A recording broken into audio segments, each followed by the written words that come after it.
Good morning, everyone. This is Shan, and this is the channel Dream with Shan. And I literally just really woke up. I dropped my son off, so if you've ever heard that song, I woke up like this. This is how I woke up. And I overslept this morning, which happens sometimes. I needed to come back home and make some breakfast before I head to school. I have a long day.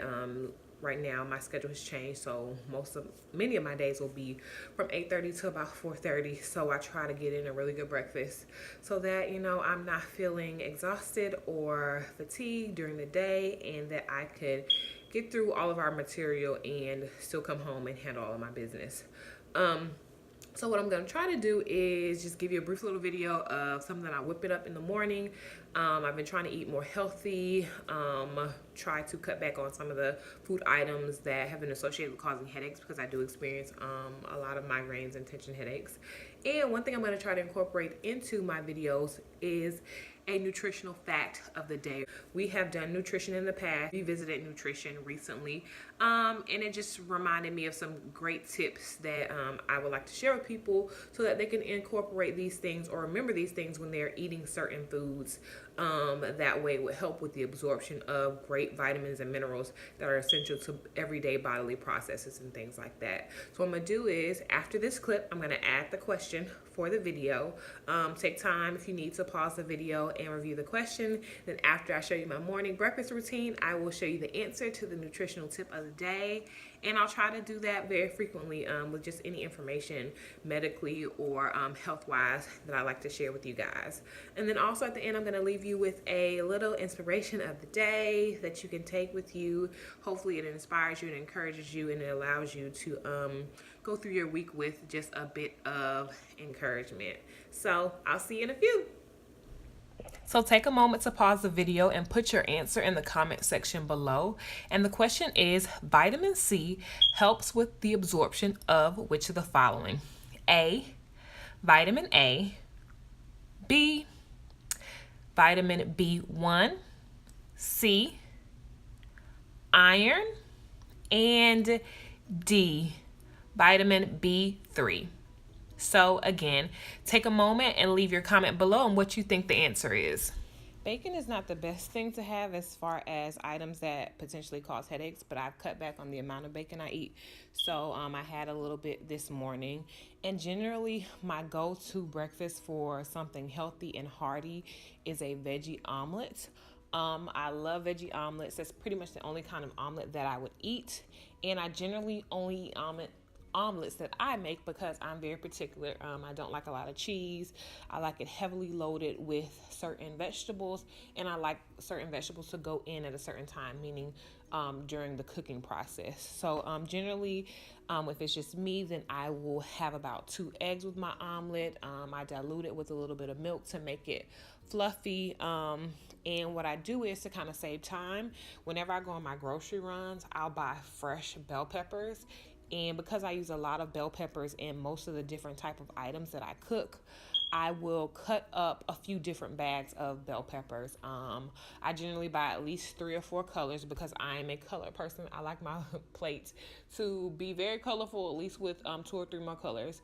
And that's actually a good thing because different colored vegetables offer you different types of and different amounts of different vitamins and nutrients that you need for your daily diet. But back to the omelet. So what I do is I will cut up bell peppers really small, put them in a bag, add mushrooms to them, and freeze them so that way I can just grab them when it's time for my omelets. And here you saw me adding in some cheese. Generally, as long as it's cheese, I'm really not too particular.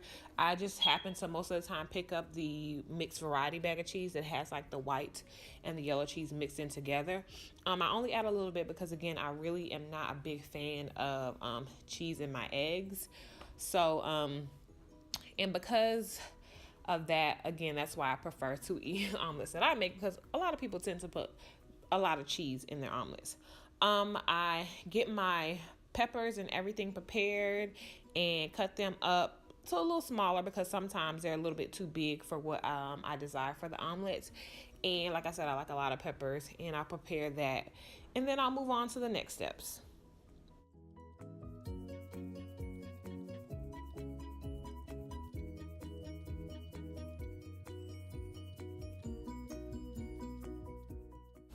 And the two seasonings that I really swear by, they're from McCormick's Grill Mates line, and one is Monterey Chicken, and the other is roasted garlic and herb.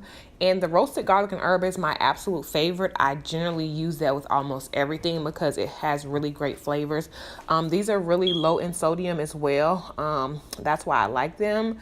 I tend to try to use a low salt diet, but let me say this, while I say they're low in sodium, they do contain sodium. They do contain salt, but compared to some other seasonings, I consider them to be pretty good and light on the salt.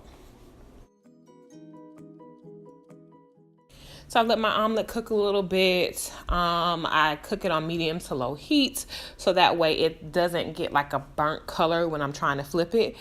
Sometimes I don't even really do omelets because my flipping technique is not the best. Sometimes I just make it into an omelet scramble because it's easier. It can look messy but still look really desirable and good.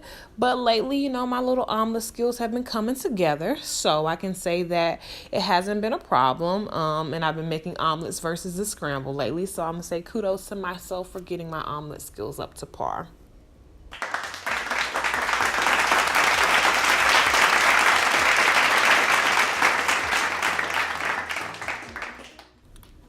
So I wait till almost the very end before I actually add my spinach to my omelet. And this is important in the fact that when you cook green vegetables, you pretty much are killing or removing most of the nutritional value that it has. So whether it's spinach, collard greens, turnips, any type of green leafy vegetable, cooking denatures it and removes a lot of the nutrients that you really want to, you know, absorb into your body. So by leaving this last, I am eliminating the amount of time that I'm actually cooking the spinach and taking it out of its natural natural texture and natural state, and it allows me to increase the amount of absorption of increase the amount of nutrients that are available in the spinach while still having that kind of cooked or warm feel to it.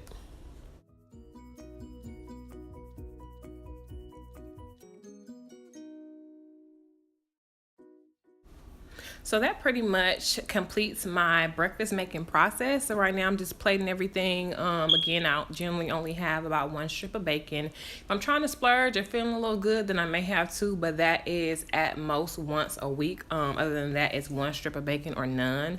And I put some jelly on my toast, and I really do like this brand of bread because it has a lot of nuts and multi-grains in the loaf that's just really tasty and gives it like this nutty flavor.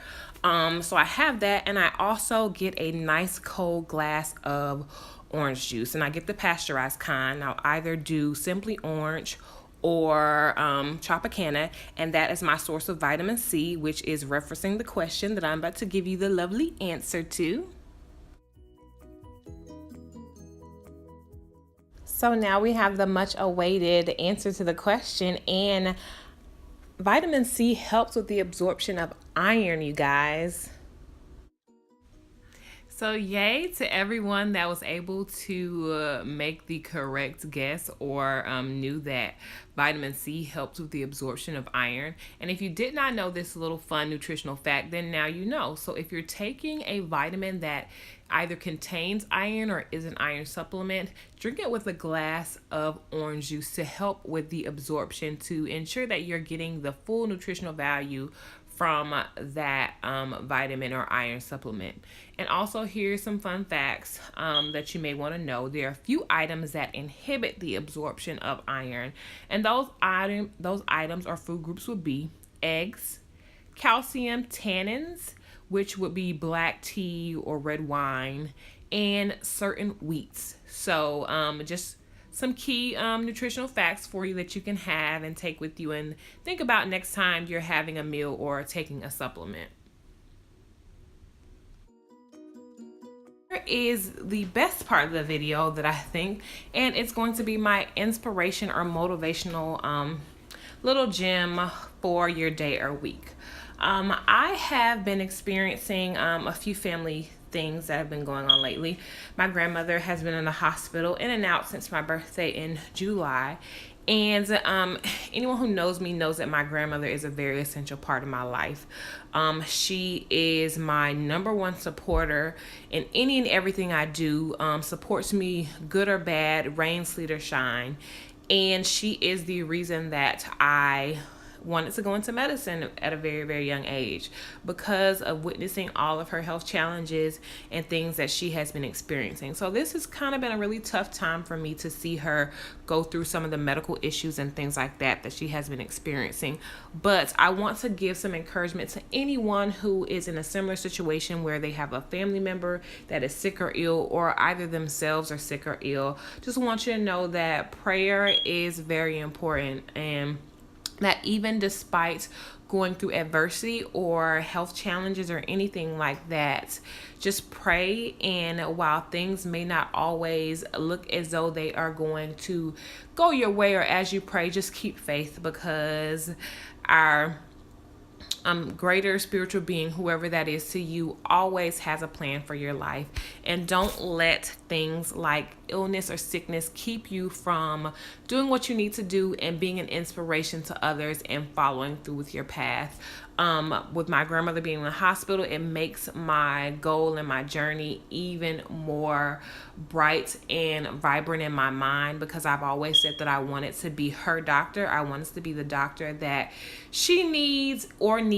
And I just continue to think about, finishing this journey and completing medical school, because while it is hard, it is something that I know is for me. And while I may not be able to be her doctor, I will be able to impact lives of patients and people just like her.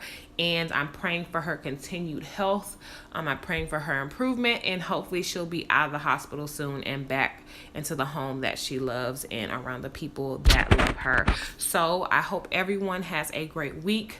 I hope that you enjoyed the nutritional tip or fact that I was able to give to you. And I hope that the inspiration will provide you with some motivation to keep going for what either yourself or whatever loved one you have that has so much hope and inspiration and has encouraged you in life and is, rooting for you at the end. So have a good day. Talk to you later.